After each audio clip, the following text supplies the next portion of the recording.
Ça va et vous ? Nous allons commencer parce que nous sommes déjà très en retard, 10 minutes quasiment de retard. Donc bonjour à toutes et à tous. Je suis ravie de vous accueillir pour cette troisième table ronde. Donc, je suis Delphine Womscheid, chercheure ici à l'IFRJ-MFJ et historienne de l'architecture.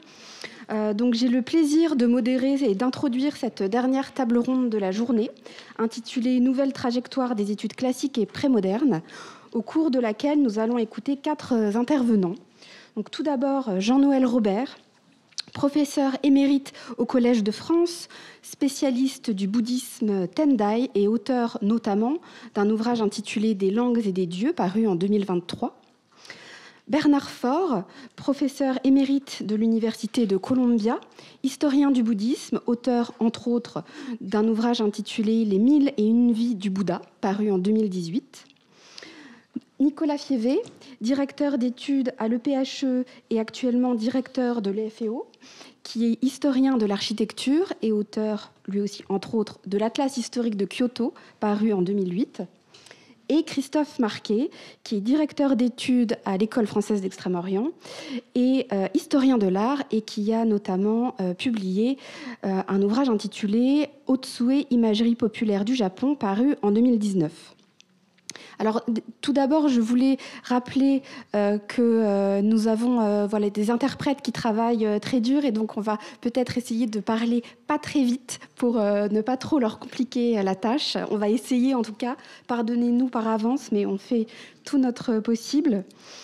Et avant de laisser la parole à nos 4 intervenants, je voulais brièvement revenir sur la place qu'ont occupée ces études classiques et prémodernes au sein du colloque de 1979, que nous avons déjà évoqué dans les tables rondes précédentes.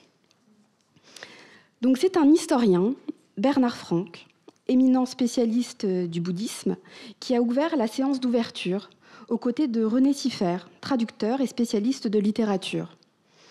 Bernard Franck rappela la genèse des études japonaises, terme qu'il préfère d'ailleurs à celui de japonologie, souvent employé, comme on l'a rappelé tout à l'heure. Il y a eu un changement dans l'emploi des termes. Il préfère donc le terme d'études japonaises par sa plus grande ouverture disciplinaire, comme on l'a rappelé tout à l'heure. Il retraça notamment le rôle majeur des études religieuses dans le développement des études japonaises et l'importance de l'école française d'Extrême-Orient, qui est donc représentée aujourd'hui. On retrouve dans ce colloque de grandes figures des études historiques et littéraires, comme donc Bernard Franck, Francine Eraille, Jacqueline Pigeot ou encore Jean-Jacques Aurigas, qui ont d'ailleurs formé les intervenants de cette table ronde. À ce titre, cette dernière table ronde de la journée, consacrée donc, comme son nom l'indique, aux études classiques et prémodernes, constitue donc en quelque sorte une partie de l'héritage des discussions qui ont lieu il y a maintenant 45 ans.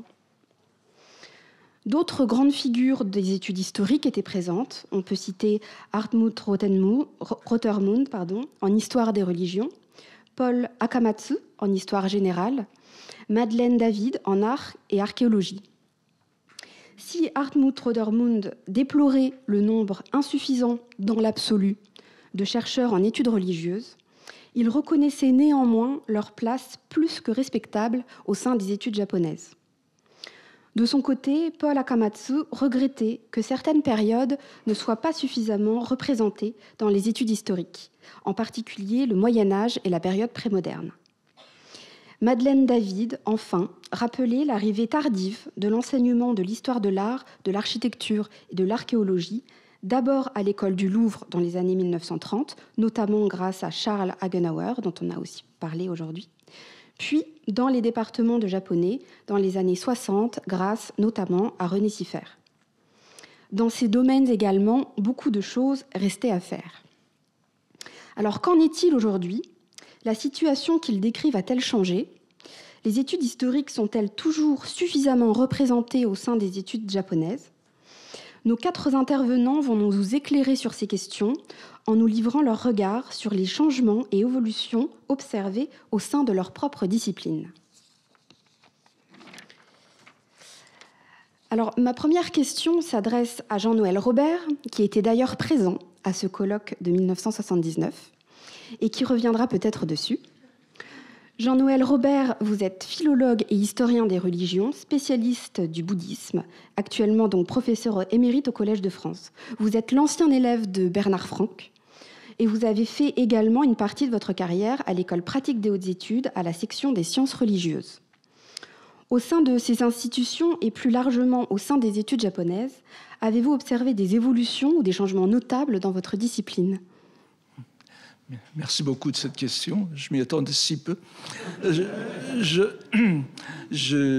En effet, il y a eu des évolutions.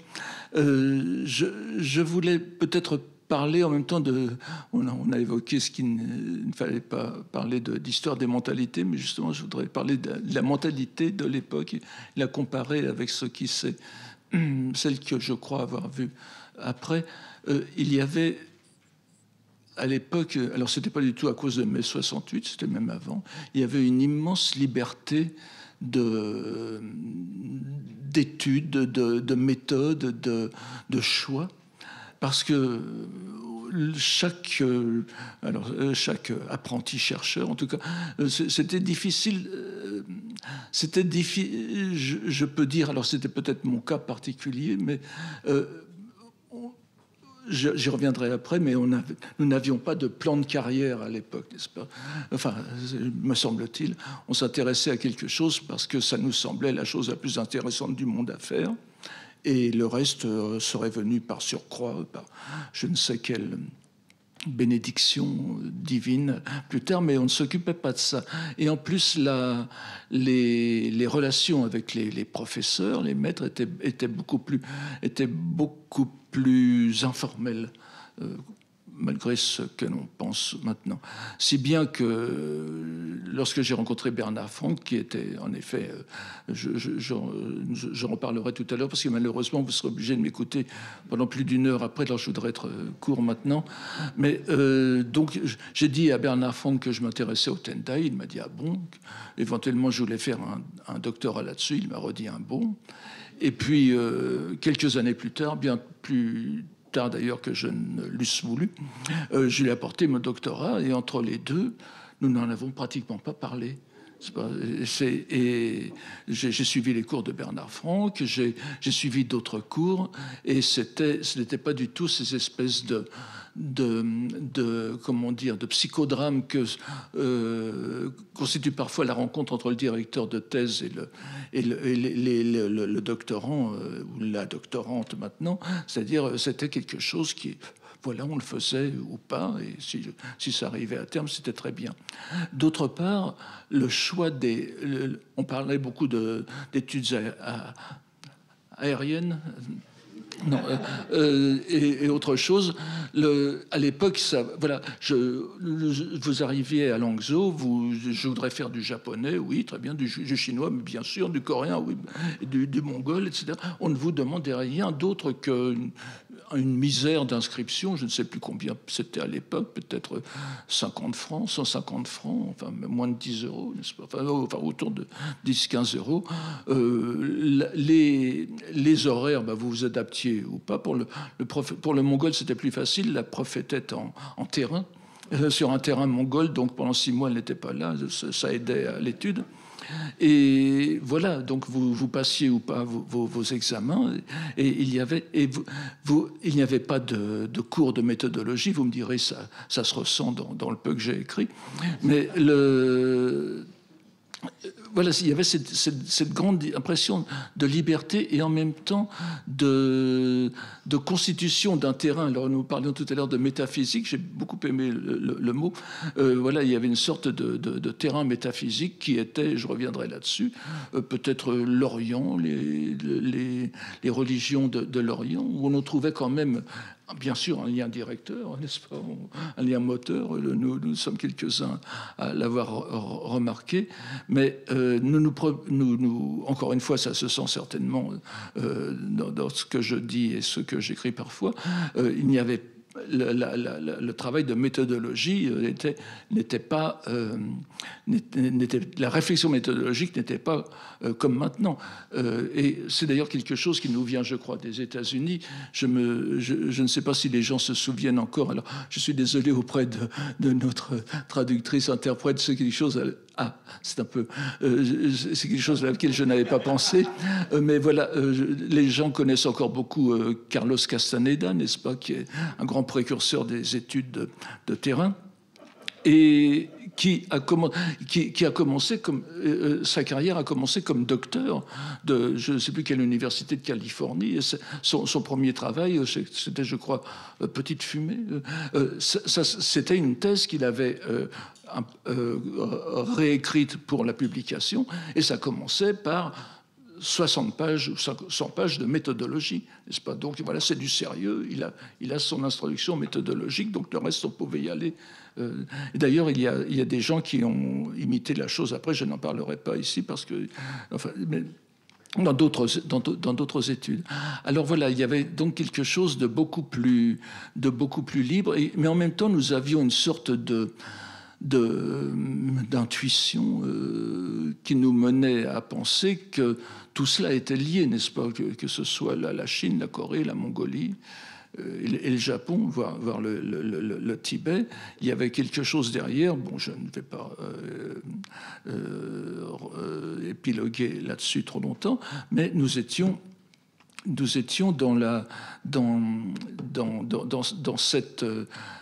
cette idée d'une certaine cohérence de travail. Et ça se voit bien d'ailleurs lorsque l'on fait un pas de côté ou lorsqu'on regarde d'autres points de vue.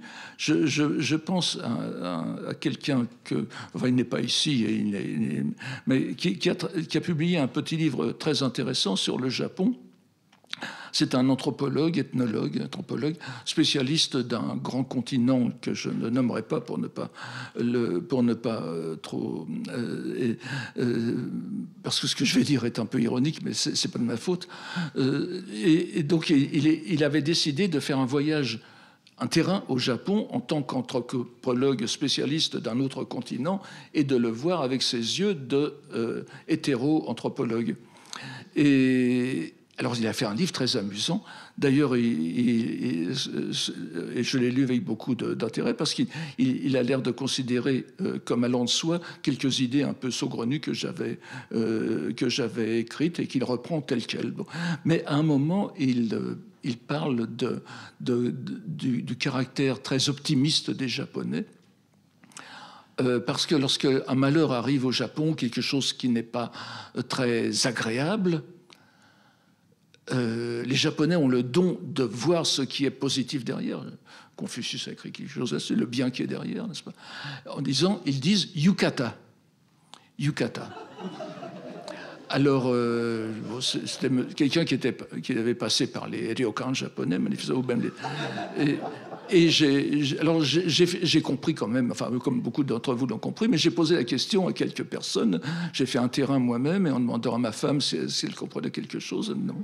Et alors, c'était yokata, n'est-ce pas? Le yokata japonais qui devient yukata, donc les Japonais disant yukata pour inverser, revêtir le sort d'un autre aspect. Alors, vous voyez, c'est d'où l'importance quand même de connaître la langue dans certains domaines. Alors, si j'ai encore 2-3 minutes... 3 minutes 2-3 minutes. Alors justement, je voulais revenir sur les choses très intéressantes qu'a dit Madame Joliot tout à l'heure, parce que justement, faire une sorte de retour en arrière, comme dans les avions, quand vous regardez un film dans les avions, elle a parlé de 1973, l'année où est né l'Institut d'études coréennes, en même temps que l'équipe Chine-Corée-Japon, le HESS, et en même temps, il y avait aussi l'équipe, l'Institut d'études japonaises qui naissait en même temps. Et d'où cela naissait-il, comme vous l'avez dit? C'était la bibliothèque de Scherlagenauer qui avait été scindée en deux. Il y avait sa partie japonaise d'un côté, la partie coréenne de l'autre, qui pour lui était la même chose. C'était le même domaine qu'on a divisé, qu'on a vraiment arrachés l'un à l'autre. Et je trouve ça extrêmement symbolique de la suite des études coréano-japonaise. Alors je parle évidemment entièrement du point de vue culturel. La Corée géographiquement était bien sûr séparée du Japon, mais à l'époque, n'est-ce pas, vous avez eu cette division, cette séparation, s'est accompagnée d'une... vous étiez sans doute là lorsqu'on a célébré il y a quelques années le cinquantenaire au Collège de France. Et justement, quelqu'un a fait une présentation de la littérature populaire coréenne moderne en nous donnant les grandes catégories, roman fleuve, Tampen Shosetsu, Taiga Shosetsu, etc., qui étaient toutes en coréen les lectures de ces catégories japonaises qui existaient depuis toujours, n'est-ce pas? Mais alors, ce n'est pas pour dire...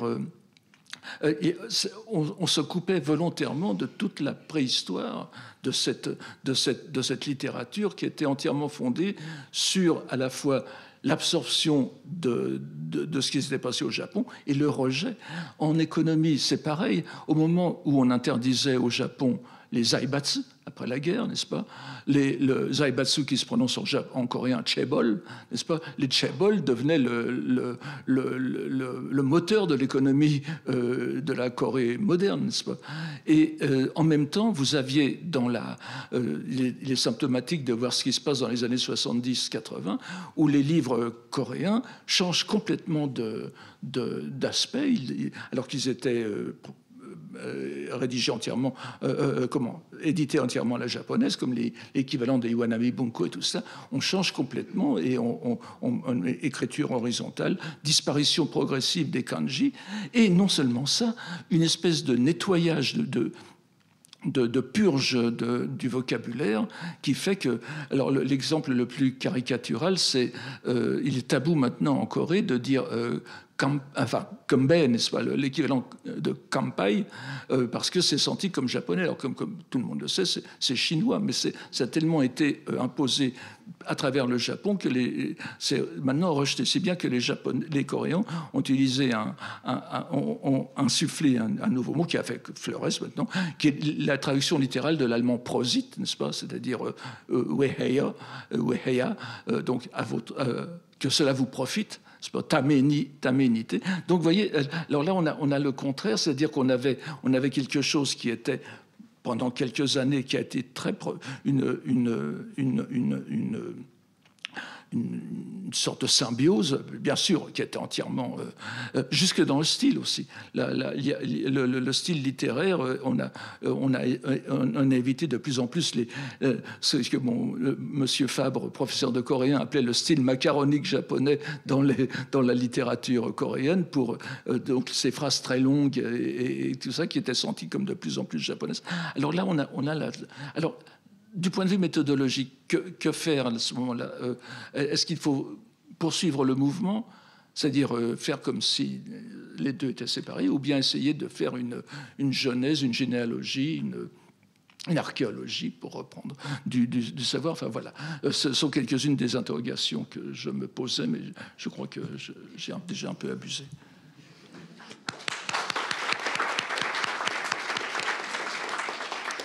Merci beaucoup, Monsieur Robert, pour tous ces rappels historiques, ces transformations que vous avez observées. Ma deuxième question s'adresse à Bernard Faure. Donc, vous êtes historien des religions, spécialiste du bouddhisme et professeur émérite à l'Université de Columbia. Votre parcours académique, situé dans un premier temps en marge des études japonaises, vous reviendrez peut-être dessus, a été marqué par une thèse à l'Université Paris 7 en 1984, sous la direction de Francine Eraille, mais vous a rapidement mené vers les universités américaines. Pouvez-vous nous expliquer le contexte des études religieuses aux États-Unis, les éventuelles différences avec la France et les évolutions éventuelles que vous avez pu remarquer depuis votre expatriation?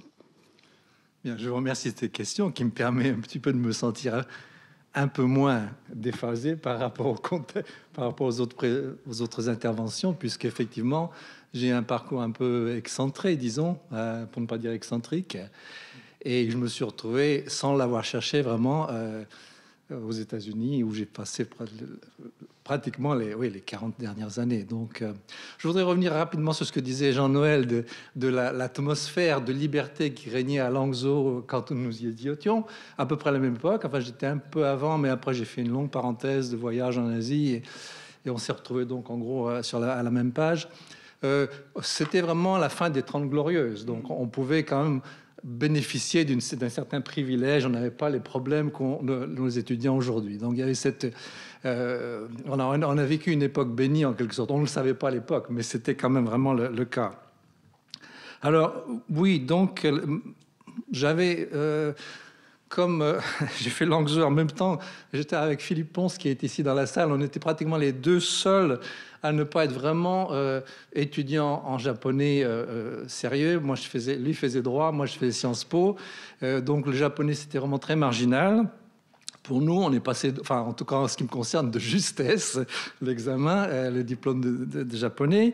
Et à l'époque, rien ne me destinait, semble-t-il, à étudier la religion.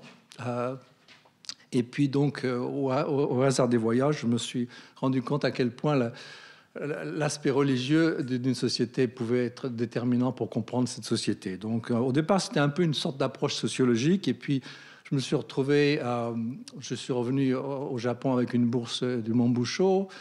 Et là, donc, j'ai eu la chance de rencontrer un professeur Yanagide Seizan, qui était le grand maître des études zen au Japon. Et du coup, je me suis lancé dans l'étude du zen, d'abord japonais, puis chinois. Et c'est ce qui un peu m'a conduit aux États-Unis, puisque j'étais allé voir le professeur Gernet qui m'avait dit « Écoutez, vous êtes japonologue ou sinologue ?» Parce qu'ici, c'est l'un ou l'autre.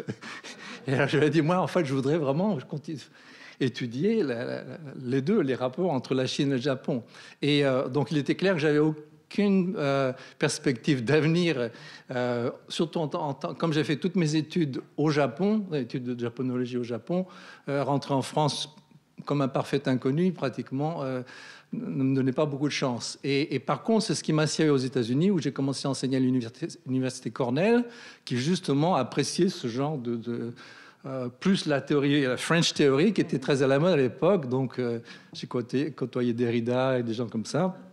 Donc, ça m'a un peu servi. Mais enfin, en tout cas, je suis vraiment intervenu aux études religieuses.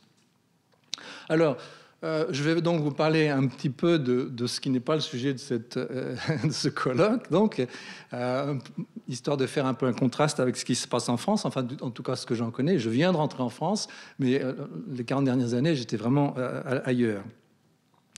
Alors, le contexte aux États-Unis, vous avez sans doute entendu dire la devise quand on est professeur, quand on est embauché, donc on a un poste, c'est publish or perish, publier ou périr. Donc, pour obtenir ce qu'on appelle la tenure, la titularisation, au bout de 6 années, il faut avoir déjà publié pratiquement 2 livres, plus un certain nombre d'articles, sinon on peut aller se faire voir ailleurs.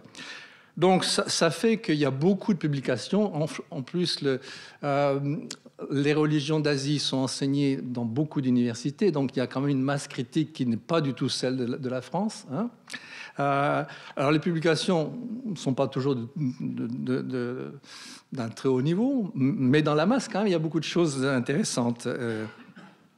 La religion, dans les universités japonaises américaines où j'ai enseigné, c'est quand même encore le parent pauvre par rapport à la littérature ou l'histoire. Donc, on n'a pas encore réussi. En général, on l'enseigne soit dans le département d'études asiatiques, soit dans le département d'études religieuses. J'ai fait les deux. À Cornell, j'étais en études asiatiques. Stanford, j'étais en études religieuses. Et à Columbia, j'étais à cheval sur les deux départements. Donc, ça m'a permis aussi de voir un peu les différents aspects de la chose.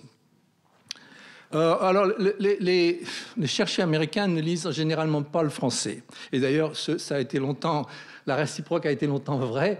Mais les choses ont changé, comme je vois avec mes jeunes collègues, là, et surtout, évidemment, quand il s'agit du Japon moderne, on ne peut pas se permettre d'ignorer l'anglais et même d'autres langues, disons l'allemand et d'autres choses. Mais ça fait quand même que les travaux français, qui sont souvent donc de très haute tenue, sont en général ignorés par les Américains. Pour ne rien dire d'ailleurs des travaux en allemand ou d'autres. Donc il y a une espèce de sorte de bilatéralisme. Les Américains, comme les Français souvent, lisent parfaitement le japonais ou le chinois, selon le domaine, mais lisent assez peu ce qui se passe dans les autres langues occidentales. Et là, je voudrais plaider pour une sorte de multilatéralisme. Hein. C'est vraiment qu'il faudrait que tant du côté américain que du côté français, on développe plus ces espèces d'échanges occidentaux, disons. Ce qui s'est passé, alors, de manière générale, l'évolution, dans les années 90, le Japon et la Chine, disons au niveau doctoral, on accueillait à peu près autant d'étudiants dans les deux. Il n'y a pas de département Chine ou Japon, c'est donc, comme je disais, un seul département qui accueille des étudiants de doctorat, de maîtrise ou de doctorat. Et en gros, la valeur des étudiants qui se présentaient, donc université, ce qu'on appelle les Ivy League, donc les meilleures universités américaines, était vraiment très élevée. Malheureusement, au fil des années, là, depuis les années 90, il y a eu un très net recul du Japon. On a beaucoup plus d'étudiants du côté chinois que du côté japonais. Et c'était un peu paradoxal, parce que je suis venu à Columbia avec... on a ce qui est vraiment très rare aux États-Unis, 3 professeurs, enfin jusqu'à l'an dernier, 3 professeurs, full professeurs, hein, donc titularisés, dont 2 d'ailleurs sont mes anciens étudiants de Stanford. Donc on avait vraiment une sorte d'attrait, dirait-on, pour les étudiants qu'on ne trouve pas vraiment ailleurs, ni à Harvard, ni ailleurs. C'est rare d'avoir 3 étudiants enseignant le Japon médiéval, hein, la religion du Japon médiéval. Et malgré cela, la majorité de nos étudiants viennent du côté chinois, où on n'a qu'un enseignant qui n'est même pas titularisé. Donc ça montre bien vraiment que l'image du Japon, le recul, hein, malheureusement, l'économie et d'autres critères font qu'on a du mal à développer les études japonaises comme on l'espérait. Et c'est vrai aussi d'ailleurs au niveau des bourses et des les institutions qui soutiennent la recherche. Il y a une sorte du côté japonais. Les bourses viennent du côté chinois ou coréen, hein, puisque c'est la Corée qui a émergé ces dernières années. Et on a de moins en moins de choses du côté japonais. Un autre phénomène, d'ailleurs, enfin, qui se combine avec ce que je viens d'expliquer, c'est l'afflux d'étudiants chinois de très haut niveau, hein, qui parlent un anglais parfait, alors que ce n'est pas toujours le cas des étudiants japonais qui viennent étudier et qui deviennent de plus en plus rares, sans parler des Français qui sont inexistants. Donc vraiment, c'était les cours, mes cours se sont transformés au fil des années. On a maintenant une majorité de Chinois. On fait cours à des Chinois. Pratiquement. Enfin, 2 tiers des étudiants sont des Chinois. Et alors, ce qui est intéressant, c'est que c'est souvent maintenant des Chinois qui s'intéressent aussi au Japon, qui étudient le Japon et qui sont vraiment de très haute qualité. Alors, pour ce qui est des nouveaux objets de recherche, mettons une méthodologie, etc., la vieille... Notre point de départ à l'époque, donc le Japon médiéval, religion du Japon médiéval, c'était bouddhisme, shinto, la dichotomie, cette vieille dichotomie. Bon, elle a été remise en question heureusement depuis longtemps, et on en est revenu à une étude de phénomènes hybrides, hein, comme ce qu'on appelle le shinto médiéval, mais qui est en fait du bouddhisme ésotérique matiné de religion locale, ou l'onmyodo, la voie du yin et du yang, ou le shugendo, hein, la voie des ascètes montagnards. Donc des phénomènes qui n'étaient pas vraiment étudiés, sauf effectivement, il y a eu en français quelques ouvrages fondateurs, Renaudot sur le shugendo, et Bernard Franck, évidemment, qui s'intéressait beaucoup au culte populaire. Mais en gros, on en était à cette idée qu'il y avait eu le bouddhisme, la religion japonaise, c'était essentiellement bouddhisme shinto, et le bouddhisme, c'était le bouddhisme de l'époque Heian, puis la réforme bouddhiste de l'époque Kamakura, et puis après, en gros, c'est une décadence. Or, maintenant, on se rend bien compte que les nouvelles écoles du bouddhisme japonais de l'époque Kamakura, le zen, les écoles de la terre pure et l'école nichiren n'étaient qu'un élément du contexte global, et que le bouddhisme ésotérique, dont on avait trop vite voulu parler de la disparition, était encore très vivant. Et maintenant, finalement, au Japon aussi, on commence à revenir à cette notion que le zen pur de Dogen, que j'avais commencé à étudier au départ, qu'on maîtrise. Ce zen pur est presque une fantaisie. Ce qu'on a, c'est un zen et une école nichiren matinée de Mikyo, de bouddhisme ésotérique ou tantrique. Donc voilà, on revient à ces notions. Alors, la doctrine aussi a cédé le pas un peu à une étude plus anthropologique. Au départ, on étudiait la doctrine philosophique, le bouddhisme, le zen, des choses comme ça, le tendai. Et donc, vraiment, les commentaires lettrés, etc. Et on s'est rendu compte que même dans le tendai, finalement, le bouddhisme ésotérique avait un rôle éminent. Et donc, on commence, et même dans le zen, donc, et la terre pure aussi, et Nietzsche, pour ne rien dire de Nichiren. Donc voilà, on revient à cette approche, on en vient à cette approche anthropologique. Et alors là, il y a encore un problème qui se pose, c'est cette coupure entre bouddhisme et études folkloriques, qui avait été, dont un des principaux responsables était le fondateur des études folkloriques au Japon, Yanagita Kunio, qui ne s'intéressait pas du tout au bouddhisme. Et on commence à vraiment comprendre qu'il y a un folklore, il y a une religion populaire bouddhique qui est vraiment très intéressante. Il y a eu entre-temps la découverte de matériaux nouveaux, des bibliothèques entières de temples, à Kanazawa Bunko, à Osu Bunko à Nagoya, qui ont relancé l'étude de la religion médiévale. Et puis des historiens comme Amino Yoshihiko et Kuroda Toshio, qui ont vraiment aussi remis en question cette notion d'un Shinto immémorial, par exemple, ou d'un Japon, ou cet aspect un peu kyoto-centrique, Honshu-centrique, pourrais-je dire, de l'étude japonaise, en montrant que vraiment le Japon est un archipel et qu'il y a vraiment, il se passe des tas de choses à Kyushu ou à Hokkaido, ou enfin disons ou à Shikoku. Alors, les défis, le défi principal, mais je suis encore sous le coup de l'émotion, l'impact des élections américaines récentes. Donc, c'est vraiment le défi principal du côté américain et du côté,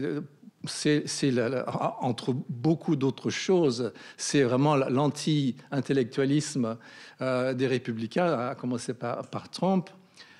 Et le fait que vraiment, je recevais l'autre jour un message de Columbia expliquant à quel point Columbia allait probablement souffrir. On parle de millions de dollars qui vont disparaître en bourse, enfin dans tous les domaines. Hein, donc des coupures sombres, claires plutôt, des coupes claires. Et donc voilà, que vont devenir l'étude des religions japonaises dans ce contexte?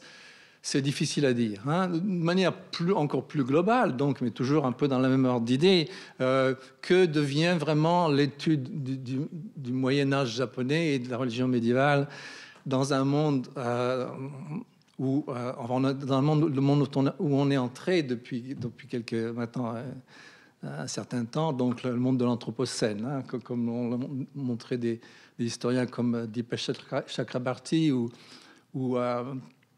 Amitav Ghosh, un historien, un romancier, mais qui a publié un livre que je vous recommande d'ailleurs, qui s'appelle Le Grand Dérangement, qui montre vraiment à quel point, en tant qu'intellectuel, en tant qu'universitaire ou autre, on ne peut plus continuer vraiment à étudier comme on le faisait. Il y a vraiment des questions.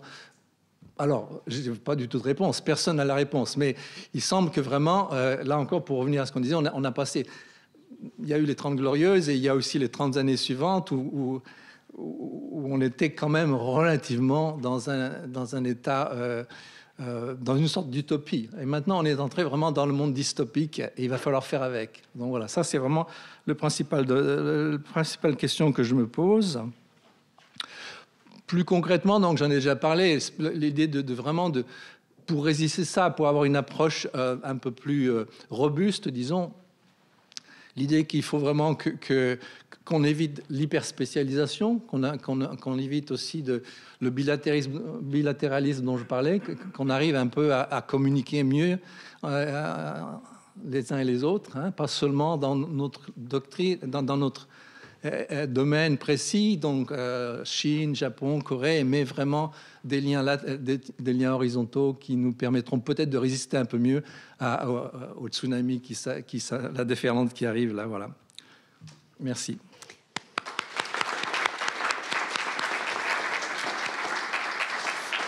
Merci beaucoup Bernard Faure d'être venu un petit peu sur votre expérience américaine, et c'est vrai qu'il y a des éléments de comparaison qui peuvent être un peu surprenants au regard de la France, notamment la baisse des études japonaises par rapport aux études chinoises. J'ai l'impression que, en tout cas dans les départements de japonais en France, c'est plutôt le contraire qu'on observe. Donc sur ces points-là, il y aurait des éléments intéressants de comparaison. Alors, je parle simplement au niveau doctoral. Oui, des études chinoises. Je ne suis pas sûr des chiffres, oui. Il est possible que ce soit pareil. Mais je pense que non, quand même, la tendance... Mais je pense que les chiffres en département de langue, en tout cas, reflètent aussi les accessions, l'accession au doctorat. Enfin, à mon avis, je parle sous couvert des professeurs des départements de japonais et chinois. Mais il me semble que là, il y a une différence assez intéressante. Et merci aussi pour ces défis et ces perspectives plus ou moins sombres ou claires. Oui, voilà. Merci pour ça. Donc ma troisième question s'adresse à Nicolas Fievé, donc mon directeur de thèse, mon ancien directeur de thèse.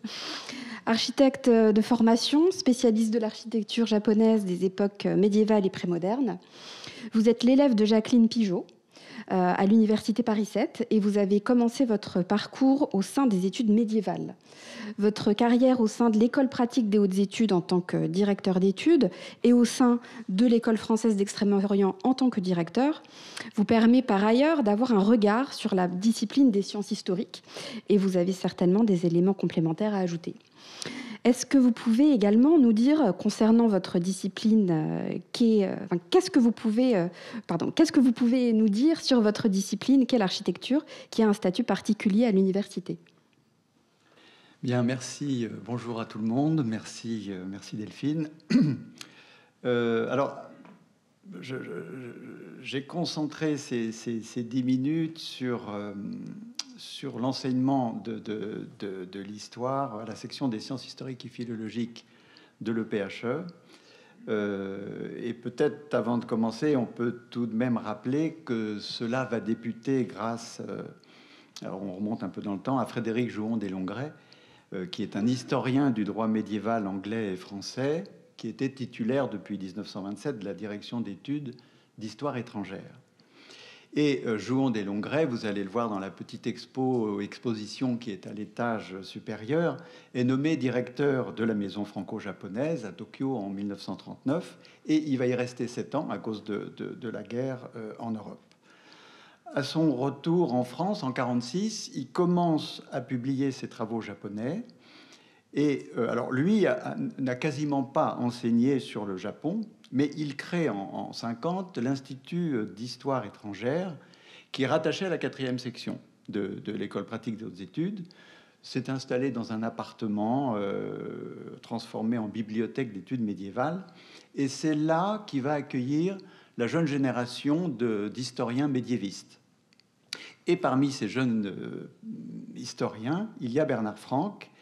Et de la rencontre va naître l'idée de créer à la 4e section une chaire, enfin une conférence, comme l'on dit, d'histoire et de philologie japonaise. Et donc c'est avec Charles Agenauer qui vont travailler pour la création de cette chaire qu'occupe Franck de 1965 à 81, année où il va rentrer au Collège de France. Alors, comme nous devons parler plutôt de ce qui se passe à partir de 79, et puis Jean-Noël, je le sais, va revenir sur Bernard Franck dans la conférence tout à l'heure, je vais parler de Francine Eraille, qui a donc été notre professeur à plusieurs d'entre nous ici, qui succède donc à Bernard Franck en 81. Elle va enseigner jusqu'à 97.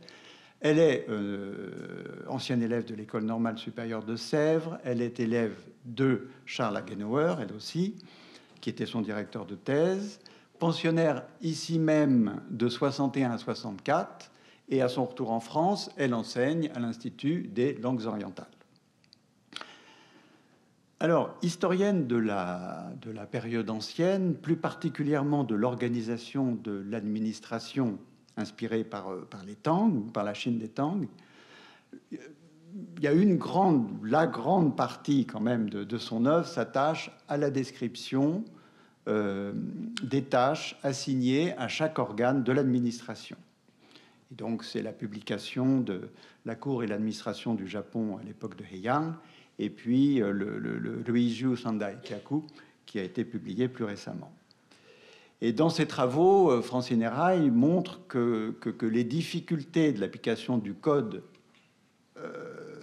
à la société japonaise, ce que reflète une abondante législation de décrets, il y en a plus de 2000 qui sont publiés. Et elle décrit aussi très bien la dérive du modèle, en principe bureaucratique et fondé sur le mérite, qui se transforme et qui conduit à la fermeture de la haute administration qui va être réservée à une aristocratie de naissance. Dans une autre partie de son œuvre, elle étudie les Nikki, et donc les notes journalières, et elle montre que si au début du XIe siècle, le prestige de la cour et la loyauté des gouverneurs de province maintient encore plus ou moins les apparences, le système devient de plus en plus érodé en raison de l'impossibilité de donner un poste à tous les fils. On est dans une société polygame, alors que dans le même temps, c'est le développement des activités artisanales, marchandes, et de la transformation complète de l'économie. Et donc là, il y a les deux grandes publications en 3 volumes, le Mido Kanbakuki et puis le Shunki. Élève de Francine Eraille, Charlotte von Verschuur lui succède en 95 à la direction d'études d'histoire et philologie du Japon ancien et médiéval. Donc on ouvre sur la période médiévale. Charlotte von Verschuur a étudié le chinois et le japonais en Allemagne, en France, je crois un peu à Taïwan et puis au Japon bien sûr. Et ses travaux, elles, s'articulent sur 3 axes: la place du Japon en Asie, l'économie et la culture matérielle. Alors, quand elle analyse les relations des Japonais avec leurs voisins, elle travaille à partir des annales qu'elle traduit, de journaux de voyage de Japonais en Chine. Elle travaille bien sûr sur des textes administratifs du Japon ancien et médiéval, 8e, 15e siècle, pour étudier le fonctionnement de la gestion des affaires et de l'économie publique, ce qui lui permet aussi de mettre en lumière une histoire de l'agriculture qu'elle a publiée il y a une dizaine d'années. Et ses conférences les plus récentes se concentraient sur la vie matérielle, tant des élites que de la population rurale, et elles se fondent, quant à elles, sur les rapports de gestion locale et aussi dans les derniers cours, sur l'étude de quelques rouleaux peints. Pour des raisons... Charlotte von Verschuur a été contrainte de quitter ses fonctions en 2021.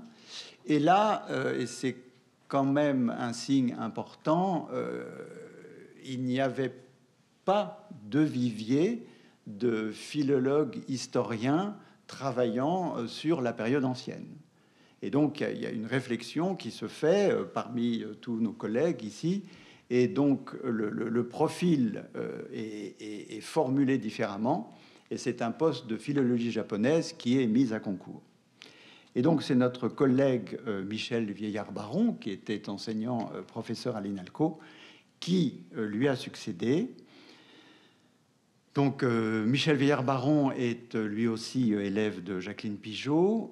Il a dirigé une thèse sur la notion d'excellence en poésie selon les traités, d'après les traités de poétique de Teika, de Fujiwara no Teika.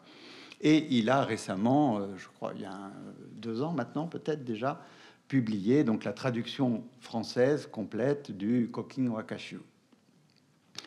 Et donc, Michel Vieillard-Baron, là, commence un enseignement depuis l'an dernier organisée en deux parties. Une première sur la vie intellectuelle du Japon des 12-13e siècles, où il présente aux étudiants le monde des lettrés, les pratiques littéraires, à partir d'une lecture critique du Meigetsky, qui est donc le Nikki de Teika, sur les années 1180-1235.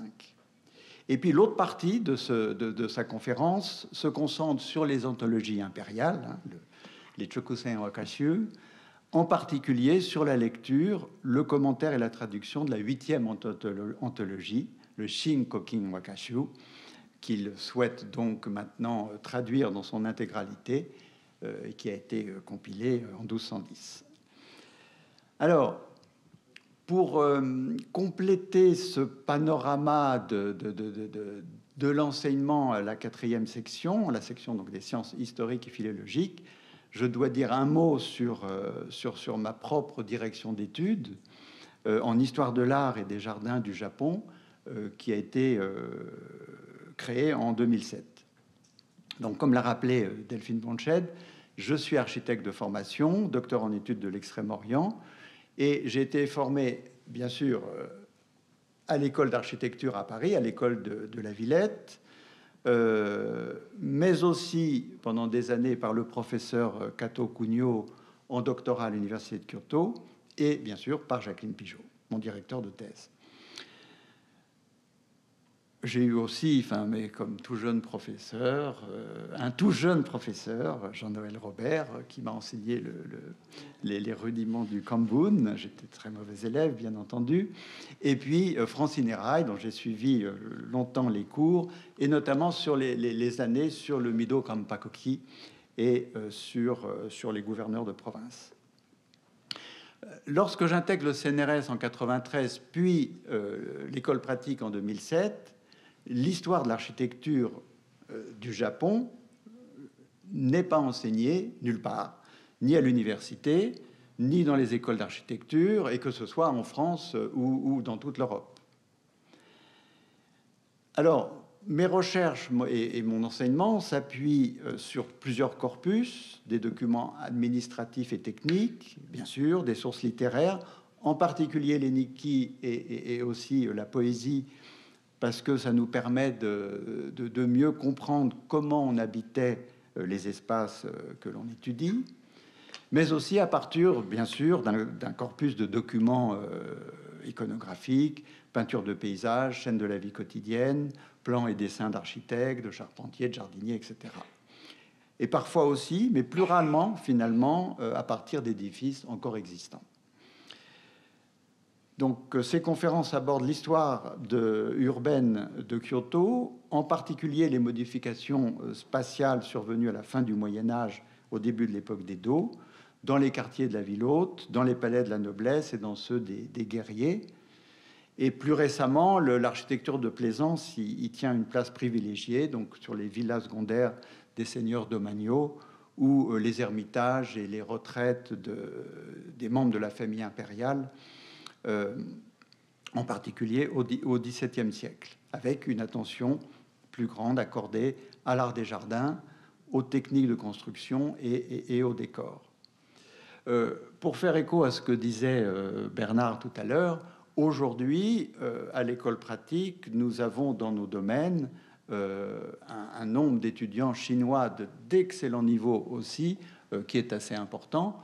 Alors, moi, je n'ai pas beaucoup d'étudiants, mais c'est quand même un petit quart d'étudiants. Enfin, il faudra que je compte exactement. C'est loin d'être négligeable. Et donc, c'est intéressant qu'ils viennent, pour certains, en France pour faire des études sur le Japon. J'ajouterais, pour terminer, que si ces travaux s'inscrivent sans doute, puisqu'on m'a demandé de venir dans les études japonaises, pour moi, il demeure sous-tendu par un travail d'architecte, par une approche d'architecte qui s'exprime, je dirais, dans une praxis pour laquelle un élément d'architecture, un élément de paysage, un phénomène urbain est étudié du point de vue des sciences humaines et sociales en vue de nourrir, même si je travaille sur les périodes anciennes, en vue de nourrir un processus de conception de l'espace habité de notre monde contemporain. Et de ce point de vue, c'est évidemment la méthode et l'objectif est bien différent, par exemple, de l'approche, somme toute, très positiviste de Francine Eraille dans ses travaux d'histoire, où, pour elle, seul le fait historique compte, sans que celui-ci fasse l'objet d'une interprétation utile à la construction d'un discours. Voilà, je vous remercie.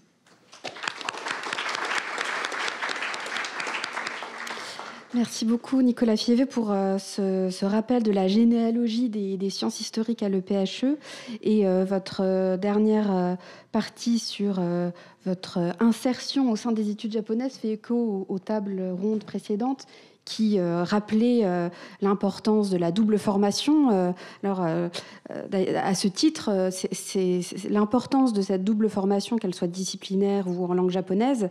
On en a beaucoup parlé en début de matinée. Et dans les actes du colloque de 79, elle est rappelée très rapidement par Bernard Franck, qui déjà à l'époque soulignait l'importance et qui du coup n'était pas un état de fait non plus à cette époque. Et donc voilà, je crois que c'est un sujet important et qui nous réunit tous aujourd'hui. Alors pour ma quatrième question, je m'adresse à Christophe Marquet, qui est donc historien de l'art et directeur d'études à l'EFEO. Donc vous avez réalisé des études d'histoire de l'art occidental, puis de japonais à l'INALCO, et vous avez soutenu votre thèse sous la direction de Jean-Jacques Aurigas, dont on a parlé plusieurs fois aujourd'hui. Après un intérêt pour la littérature, vos recherches vous ont mené vers l'histoire de l'art, d'abord celle de l'ère Meiji, puis de l'époque d'Edo. Et vous travaillez actuellement en particulier sur la relation entre l'image et le livre à cette époque. Alors, quel regard portez-vous sur la place et l'évolution de ce champ disciplinaire qu'est l'histoire de l'art au sein des études japonaises? Et avez-vous observé des changements dans les objets d'études ou les méthodes de recherche? Merci, vaste question. Dans les 5 minutes, normalement, on devrait s'arrêter là. Donc, je pourrais aussi. Ma contribution n'est pas forcément très, très importante dans cette table ronde. D'abord, je voudrais dire que je suis très heureux d'être à nouveau à la Maison franco-japonaise. C'est une maison que j'ai commencé à fréquenter au début des années 90. Emmanuel s'en souvient lorsqu'on avait ce petit groupe affilié à la Société des études japonaises qui venait de se constituer. On avait un groupe de Tokyo, ça s'appelait. Enfin voilà, ça c'était le début. Après, comme pensionnaire, comme directeur, donc c'est quand même de longues années passées dans ces murs avec beaucoup de souvenirs. Les organisateurs de cette table ronde ont souhaité donner un côté très personnel à des parcours donc de peut-être différentes générations, différents champs. Donc je vous prie de m'excuser pour le caractère très personnel de ce que je vais dire, qui n'intéressera certainement pas l'ensemble des participants aujourd'hui. Une première chose pour dire que mon parcours dans les études japonaises a débuté au milieu des années 1980. Et donc, il se superpose exactement à la période de 40 ans envisagée dans ce colloque. Comme vous le rappeliez, j'ai commencé par des études d'histoire de l'art occidental, que j'ai complété ensuite pendant la licence par une approche de l'art chinois, bien qu'en fait mon intérêt se portait sur le Japon, mais par défaut en fait d'enseignement assuré dans l'université française à cette époque sur cette discipline ou sur ce domaine. Et mon autre intérêt portait sur la littérature et les langues asiatiques. J'ai commencé à étudier d'abord en autodidacte. Alors j'étais provincial, donc il n'y avait pas d'enseignement de japonais. Je le rappelle pour les plus jeunes, parce que aujourd'hui ce n'est pas forcément une évidence. Ce qui m'a conduit à entrer au Langzhou et pour y étudier simultanément le japonais et le coréen. Il faut se souvenir qu'à l'époque, il s'agissait du département Corée-Japon, qui faisait un ensemble qui a ensuite explosé sous la pression des coréanologues qui considéraient que nous étions dans une position coloniale avec une trop grande puissance, etc. Donc ça, c'est une histoire aussi qui serait intéressante de rappeler. Et il n'était pas rare d'étudier une langue en majeur et ce qu'on appelait une langue en mineur. Donc beaucoup d'entre nous ont fait une langue en majeur et puis étudié un petit peu en marge. Et puis j'ai étudié un petit peu aussi le khmer pour des raisons plus personnelles, un petit peu plus tard au Langzhou. En vérité, seul le japonais, je l'ai vraiment approfondi. Alors, cela peut paraître assez curieux, mais en France, qui est la patrie du japonisme, et je reparlerai de ce sujet demain, l'histoire de l'art japonais, à l'époque, faisait partie de ces domaines où, hormis au Langzhou, il n'y avait aucun spécialiste, et encore au Langzhou, c'était en fait tout à fait marginal par des faits contextuels dont je pourrais reparler. Donc tout d'abord, je me suis tourné vers la littérature de Meiji, dont il faut dire que nous avions un maître qui est Jean-Jacques Origas, qui m'avait insufflé cette passion, comme à d'autres collègues qui sont avec nous ce soir. Et c'est seulement ensuite, au moment d'entrer en thèse, enfin ce qu'on appelait à l'époque le DEA, qui était la première phase de la thèse, que j'ai pu mener des recherches sur les arts de la période de Meiji, grâce à une bourse du Mont Bushō, donc, qui m'a conduit à l'université de Tokyo. Et alors, à mon arrivée, j'ai eu un certain étonnement, parce que, alors qu'en France, la seconde moitié du XIXe siècle, donc correspond à Meiji, était une période centrale dans les études d'histoire de l'art, cette période était, pour ainsi dire, délaissée dans l'université japonaise, j'entends en histoire de l'art. Et les enseignements s'arrêtaient, en fait, à l'époque d'Edo. Et Meiji, ne jouissait pas d'une image très positive, notamment l'école d'art occidental qui m'intéressait, hormis, évidemment, aux yeux de quelques chercheurs éclairés, à commencer par le professeur Takashi Natsuji, qui a bien voulu m'accueillir, et sans doute par sa formation française, ou le professeur Tao Yasunori à Waseda, dont j'ai pu bénéficier aussi des enseignements. Alors, il faut dire qu'en 40 ans, les choses ont considérablement changé. Et l'art d'Edo, en revanche, grâce notamment à l'approche du professeur Tsujinobuo, qui en avait fait redécouvrir la richesse et l'inventivité, était à l'époque l'objet d'un véritable boom qui s'était traduit, par exemple, pour le grand public, par l'ouverture du musée Edo Tokyo en 1993 et d'une multitude de publications. Et donc, par une sorte de formidable renversement de perspectives, l'art d'Edo était présenté comme un art d'avant-garde.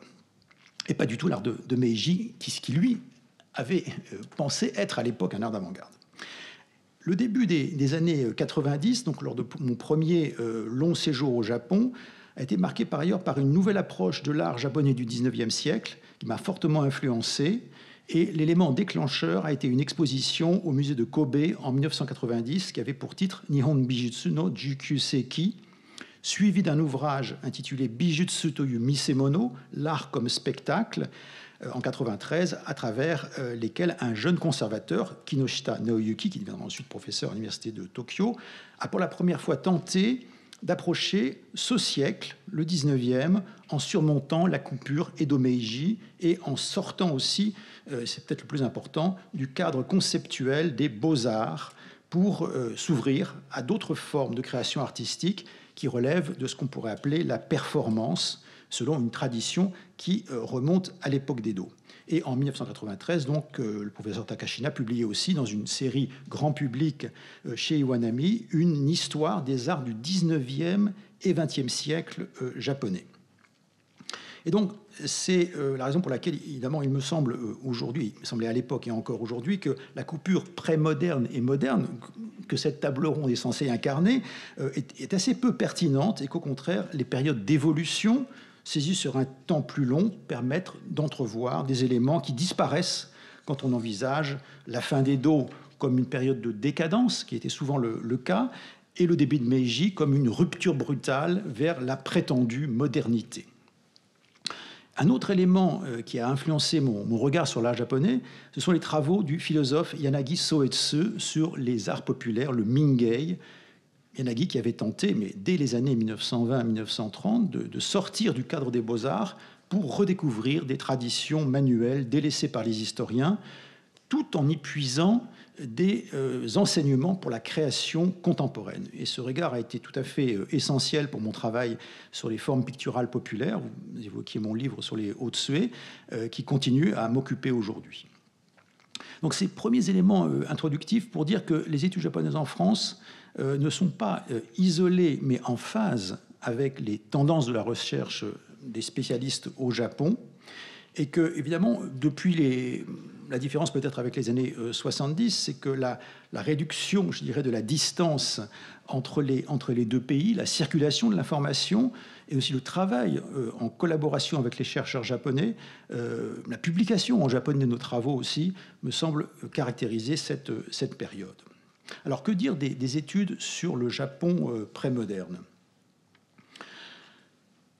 Quelques mots et quelques repères. D'abord, le nombre de chercheurs qui ont travaillé sur cette période n'est certes pas très important, mais il n'est pas non plus totalement négligeable. En particulier au sein d'institutions comme l'EFEO, à laquelle j'appartiens. Je voudrais rappeler les noms de quelques chercheurs qui n'ont pas été forcément spécialistes uniquement de cela, mais qui s'y sont intéressés. Guy Moréchamp, Hubert Maes, Jean-François Soum, Frédéric Girard, François Lachaud ou aujourd'hui Martin Ramos, qui dans des champs chacun très différents se sont confrontés à cette période prémoderne. Et une des caractéristiques, me semble-t-il, de l'évolution, puisqu'il s'agit ici de mesurer l'évolution par rapport aux années 70, et ça a été dit déjà par d'autres précédemment, me semble être le passage d'entreprises centrées sur un projet éditorial à caractère encyclopédique, disons, à des projets de recherche collectifs, qui est une nouvelle forme de travail, alors projets collectifs franco-japonais ou internationaux.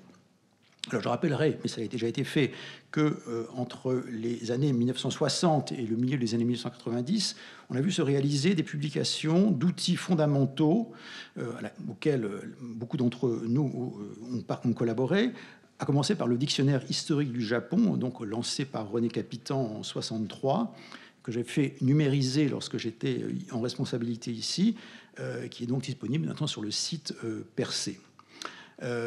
L'encyclopédie permanente du Japon de René Siffer entre 1976 et 1983 et le dictionnaire de la civilisation japonaise en 1994, publié chez Azan. Les trois directeurs de ces ouvrages ont d'ailleurs été des directeurs à la maison franco-japonaise. Ce n'est pas tout à fait non plus, je pense, un hasard.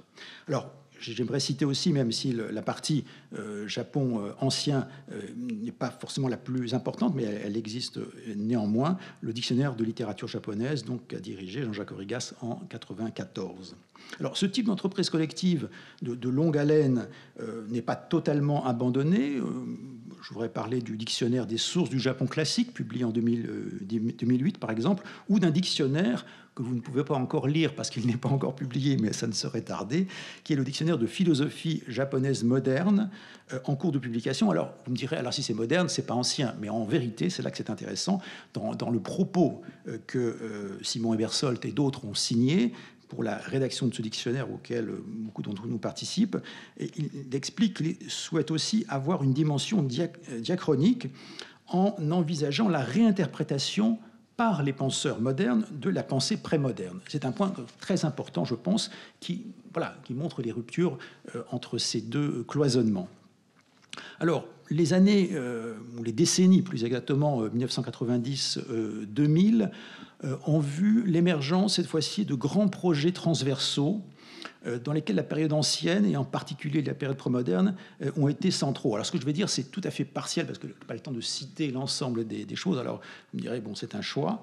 Je citerai d'abord, mais Pierre Souiri, qui est avec nous, pourrait en parler beaucoup mieux que moi, une série de recherches qui se sont terminées par un colloque organisé par la Maison franco-japonaise, mais au Louvre, sur archéologie et patrimoine dans une perspective franco-japonaise, qui a été publié ensuite. Donc c'était un travail fait en collaboration avec l'archéologue Jean-Paul Demoule, et un programme de recherche ensuite qui a été mené ici de 2012 à 2016 par Laurent Nespoulos, qui a été aussi un des architectes de ce premier projet.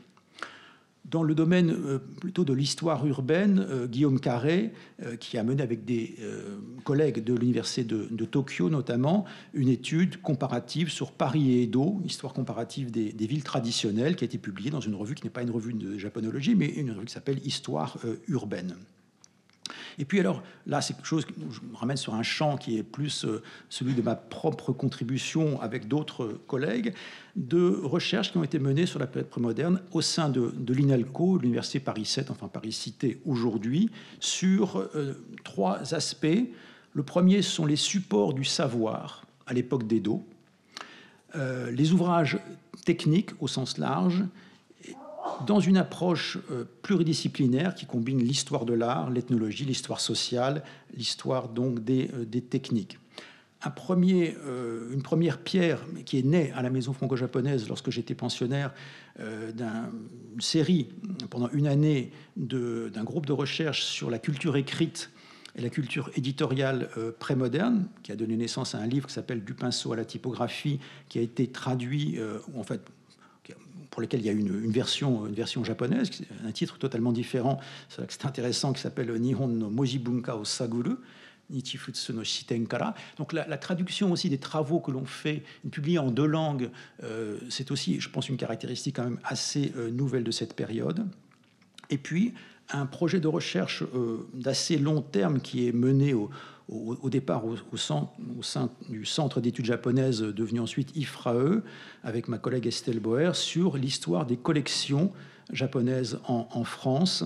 Collections de musées de province, par exemple, mais aussi parisiens, collections qui peuvent être collections d'art ou des collections de livres, qui va comprendre le catalogage, de la numérisation, des publications de traduction, comme le très beau livre sur le Shuhanlon, qui est aussi un très très bel exemple, pour ceux qui le connaissent, en 2014, de collaboration multidisciplinaire.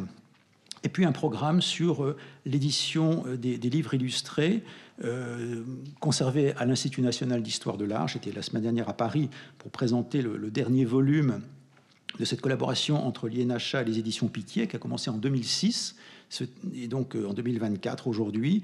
Et nous avons publié 7 ouvrages qui sont des traductions donc, pendant cette période. Et puis tout un travail avec des musées, notamment en province. Je faisais la liste, plus d'une vingtaine d'expositions organisées pour faire redécouvrir des collections d'art japonais. Donc entre une première exposition montée au Havre en 1997 et la dernière à Reims en 2024. Oui, je sais que le temps nous presse, mais j'ai encore une petite demi-page, donc patience. Des ouvrages qui ont été publiés, la question de la langue est une question importante, évidemment, dans la transmission de très sensible à ce que dit Bernard Faure. Et l'un des groupes de recherche, donc à Paris cité, sur les ouvrages didactiques, a décidé de publier le résultat de son travail en anglais chez Brill, s'appelle Listen, Copy, Read, Popular Learning in Early Modern Japan. Et le prochain volume, qui portera sur les essais, les Uishitsu, sera peut-être aussi publié en anglais.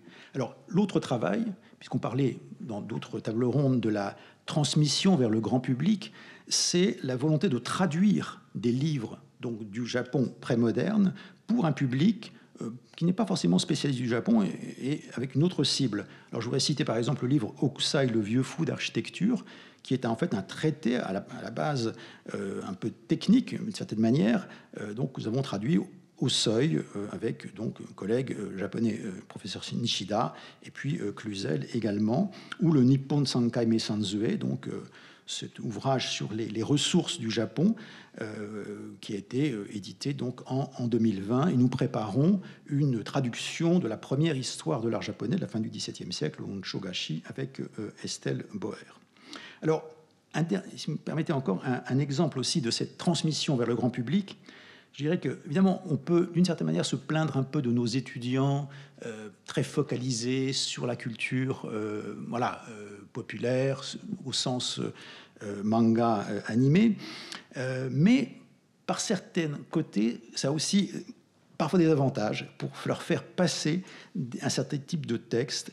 Et je voudrais citer un exemple, c'est le cas de la version japonaise de la pérégrination vers l'Ouest, le Sayuki, traduit par André Lévy donc dans la Pléiade, mais nos étudiants ne vont pas lire les livres dans la Pléiade. En revanche, ils sont intéressés par un ouvrage dans lequel les illustrateurs japonais du début du XIXe siècle ont mis en image ce récit, et ce livre a été publié avec la collaboration d'un éditeur de bande dessinée de Strasbourg.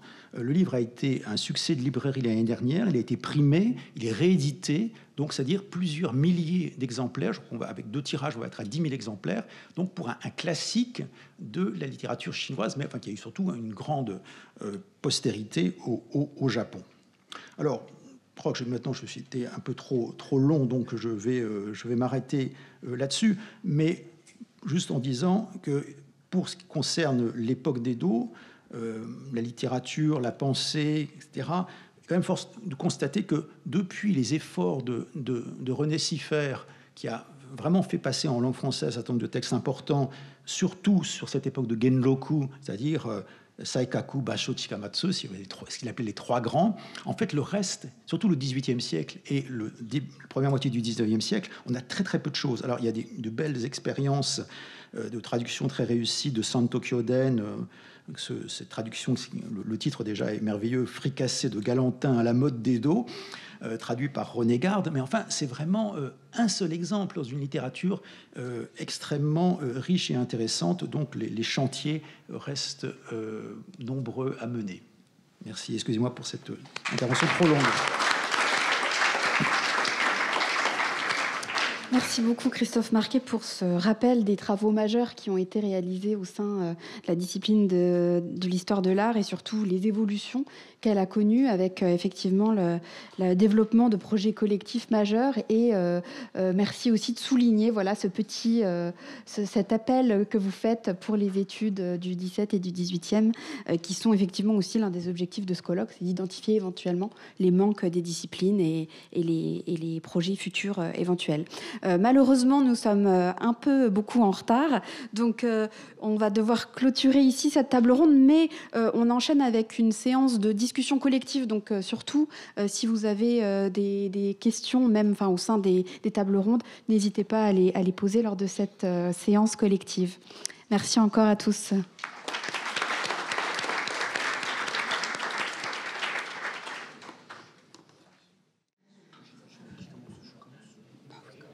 Bon, écoutez, on va sans plus tarder passer à la discussion. Donc, je propose en fait qu'on évoque un certain nombre de questions qui ont été évoquées par l'ensemble des intervenants. Peut-être en tant que modérateur des tables rondes, on aura peut-être nous-mêmes des points précis qui nous ont paru devoir mériter une discussion peut-être plus approfondie. Personnellement, c'est vrai que la question de la ghettoisation ou pas de notre champ, de la façon dont on est en relation avec d'autres disciplines, de la façon dont on communique à l'extérieur de notre domaine, celui aussi des rapports avec les médias, les étudiants. La question qui a été évoquée de la langue anglaise, qui me paraît ne pas avoir été évoquée, mais qui est quand même un enjeu essentiel dans un champ qui est très très largement dominé par Japanese Studies aux États-Unis. Donc ça, c'est quand même une question qui me semble auquel il faut se confronter. On ne peut pas faire comme si le problème n'existait pas et comme si des échanges bilatéraux japonais-français suffisaient. C'est faux. Il y a un enjeu qui est radical, qui est massif, qui est extérieur à notre champ, qui est celui des études universitaires en général, qui est celui aussi d'un modèle de publication. Est-ce qu'on est sur un modèle de publication en sciences ouvertes? Est-ce qu'on est sur un modèle capitalistique payant? Enfin, il y a quand même des enjeux extrêmement importants auxquels les études japonaises doivent se confronter parce qu'on est dedans de toute façon. Voilà. En tout cas, moi, c'était une des questions que j'aurais voulu un peu poursuivre, un fil rouge en tout cas, une réflexion que j'aurais souhaité qu'on mène parce qu'il va falloir aussi chercher à y répondre. Voilà. Et je ne sais pas si si Delphine et Antonin ont eux des points particuliers qu'ils souhaiteraient sur lesquels ils souhaiteraient peut-être qu'on discute, mais je leur laisse la parole si c'est le cas ou si c'est pas le cas. Non, c'est vrai que la question des langues, nous l'avions abordée lors de notre réunion de préparation à la table ronde et on n'a pas eu le temps de l'évoquer. Donc ça peut être effectivement un sujet de discussion. On avait aussi abordé la question lors de nos réunions de l'importance peut-être aussi de sortir des études purement japonaises et de considérer aussi notre discipline au sein d'une région plus large. On avait évoqué cette question aussi, elle a été un petit peu évoquée. Peut-être que certains auront des éléments à apporter complémentaires. Mais voilà pour moi. Oui, je pense qu'un autre élément qui serait peut-être intéressant d'aborder, qui n'a pas forcément été énormément, à part peut-être par Christine Lévy, un petit peu lors de la première table ronde, c'est la question de la formation en japonais de premier cycle. On a parlé du second cycle un tout petit peu, donc des masters. On a parlé du troisième cycle, donc des étudiants en thèse, et évidemment de la recherche qui se fait ultérieurement en études japonaises. Mais pour entretenir ce vivier, on a besoin de continuer à accueillir, à former des étudiants dans les cursus d'études japonaises dès le premier cycle. Et il se trouve que la situation sur ce plan est peut-être pas aussi, je dirais, positive que l'image qu'on pourrait s'en faire si on s'arrête effectivement à l'augmentation massive à laquelle on a fait face à la fin des années 90 et au début des années 2000. On est là, je crois, en ce moment, sur le point de voir un changement de paradigme pas forcément très positif de ce point de vue-là.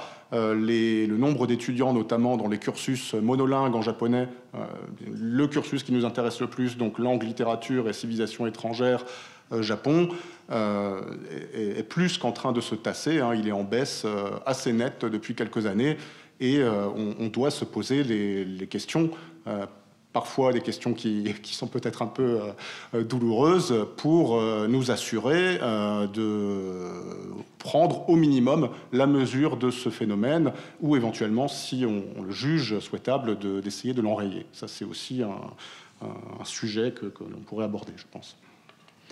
Voilà, est-ce qu'il y a d'abord des gens qui voudraient réagir, puisque c'est ça l'idée, c'est de vous entendre et de discuter. Nous, on ne fait que faire passer la parole ou éventuellement rebondir, mais est-ce qu'il y a une première personne qui souhaiterait faire une remarque ou réagir sur ces points qui ont été évoqués?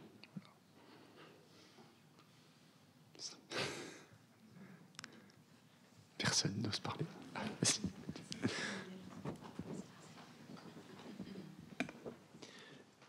C'était juste, une chose qui m'est passée par la tête.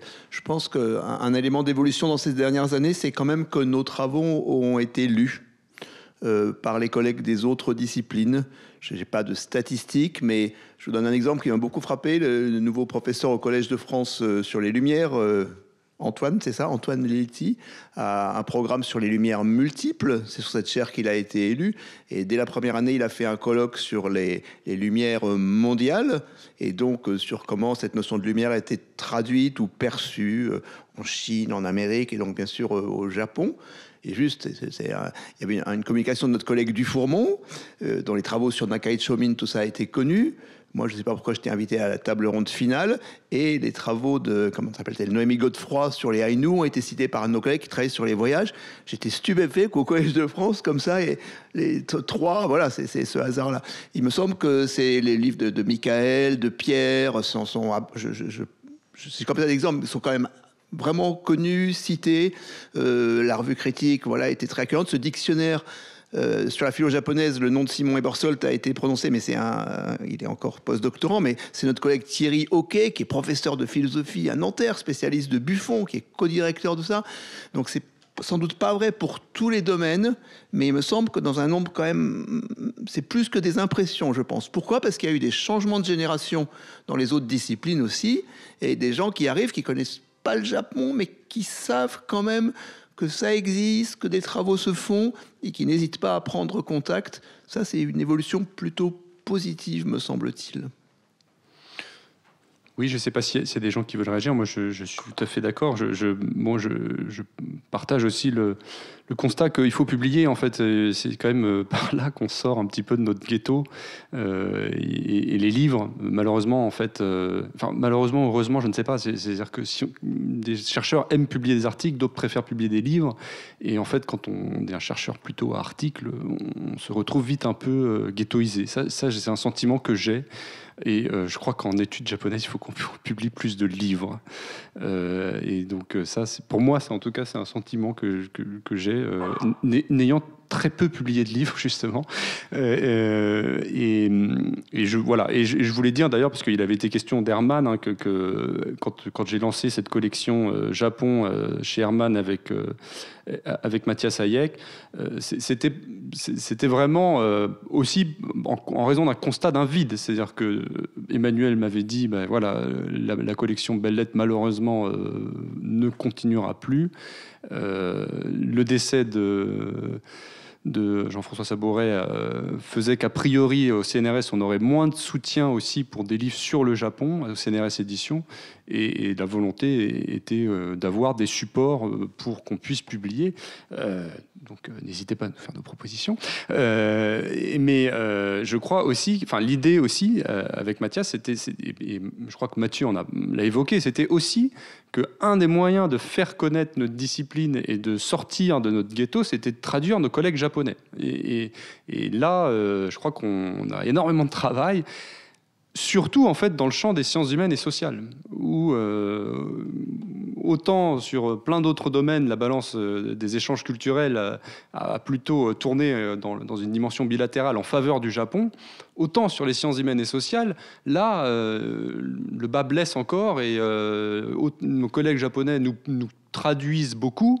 Nous, on traduisent d'autres collègues en sciences humaines et sociales en langue française, mais nous, on les traduit assez peu. Et c'est vrai que cette question de sortir du ghetto, là aussi, ne dépend pas que de nous, elle dépend des médias, elle dépend de la façon dont eux s'emparent de cette question, dont les éditeurs s'emparent de cette question. Et la question s'était posée lorsque le CNRS Éditions avait traduit Mita Munesuke l'année dernière, puisque je me rappelle très bien que Kazuhiko Yatabe et Claire Akiko-Brisset parlaient du fait que le premier mouvement de l'éditeur, c'était de vendre du Japon, de mettre du Japon, alors que c'est pas ça. L'idée, c'est de traduire nos collègues japonais en tant que spécialistes d'un champ, mais pas vendre de nouveau ce produit Japon, ce qui nous enfermerait toujours dans ce cercle un peu essentialisant, orientalisant, etc.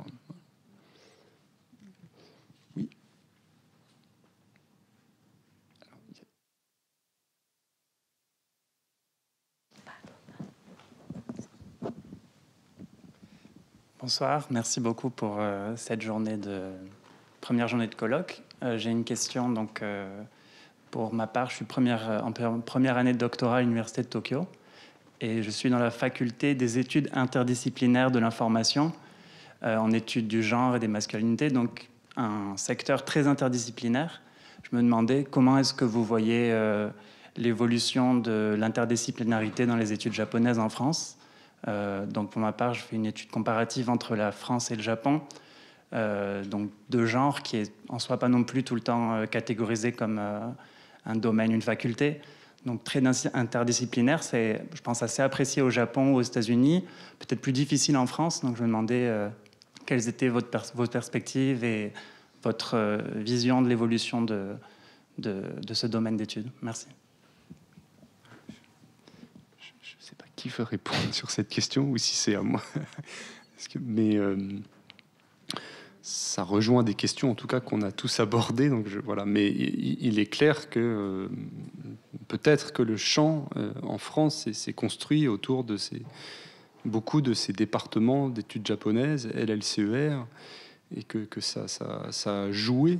Mais ceci étant, et j'insiste quand même sur ce point parce que je voudrais pas non plus qu'on schématise entre ceux qui seraient issus des études japonaises et ceux qui seraient issus d'un autre champ. On est tous multidisciplinaires. Je pense que personne dans cette salle ne se considère que comme spécialiste d'études japonaises ou que comme géographe ou que comme sociologue, et que cette multidisciplinarité, elle correspond à ce qu'on est en fait.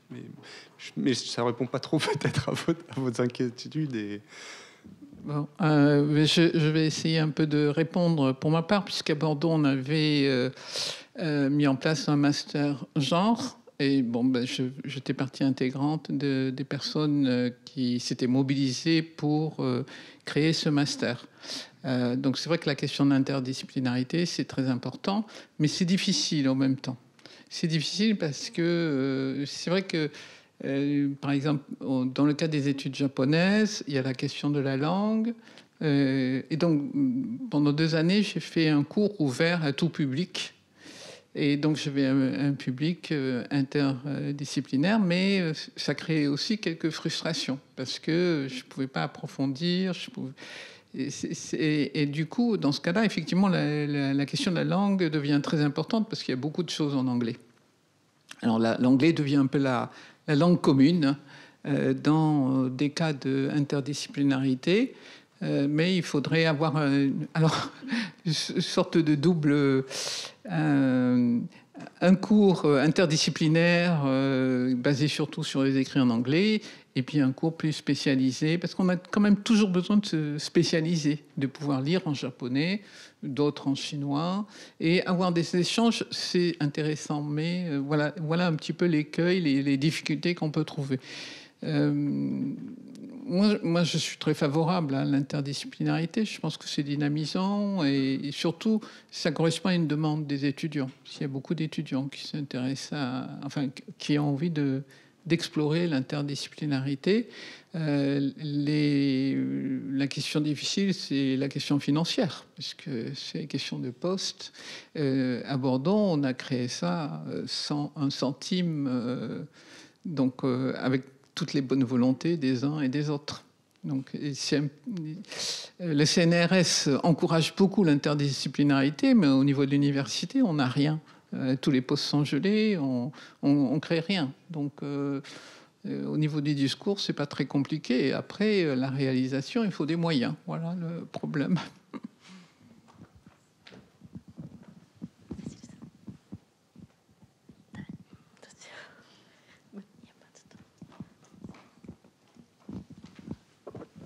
Pardon. Merci beaucoup. Je voudrais juste rebondir sur l'aspect ghetto. Est-ce qu'il est bon ou mauvais? Dans la mesure où, depuis 1979, où les choses ont beaucoup changé, c'est d'abord que le niveau de japonais s'est extrêmement amélioré. Alors, l'amélioration globale fait que forcément, le niveau moyen de Kambun s'est effondré parmi les étudiants. Mais il y a quand même une réalité de la langue qui, d'une part, conduit à une normalisation, parce qu'un ethnologue va étudier, comme il étudierait les sociétés précolombiennes, la société japonaise. En même temps, il y aura forcément un résidu lié à la difficulté même du japonais, dans la mesure où il faut maîtriser cette langue qui va demander du temps et qui va faire que pour étudier, quelle que soit la pluridisciplinarité, il y aura une spécialisation dans le japonais. Et quand je vois même les tables rondes auxquelles on assiste, le Japon nous est renvoyé en reflet, parce que quand on voit un spécialiste du Japon, on va se dire c'est un spécialiste de Mishima, c'est un spécialiste de Oe, à la façon dont les Japonais, depuis Meiji, quand ils étudient l'étranger, font toujours une traduction et répètent toujours cet exercice de traduction, mais qui conduit peut-être à des impasses, parce que on a parlé d'un dictionnaire de la philosophie japonaise, ce qui, d'un point de vue philosophique, pourrait paraître hautement problématique. Mais du fait de la langue japonaise, on va forcément avoir cet aspect ghetto qui survivra, mais qui est aussi le résidu du fait que le Japon existe. Et on ne peut pas dire que ce n'est qu'une idée, de ce point de vue. Je ne sais pas si les personnes veulent réagir sur ce point ou sur ce qu'a dit précédemment. L'idée, c'est pas que nous, on monopolise non plus les réactions et la parole.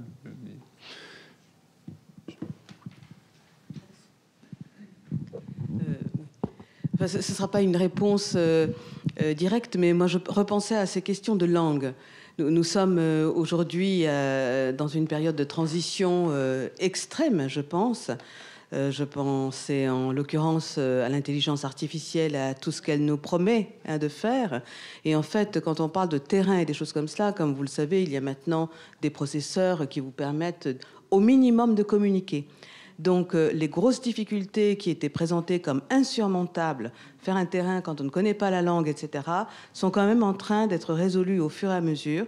Ce qui fait que ça pose, à mon avis, fondamentalement la question de l'enseignement de la langue en première, deuxième année, etc. C'est-à-dire, si on ne fait que cela parce que c'est extrêmement prenant, on forme des étudiants qui pourtant ne feront jamais de doctorat, parce que, disons que 95% de nos étudiants iront travailler dans la vie active, etc.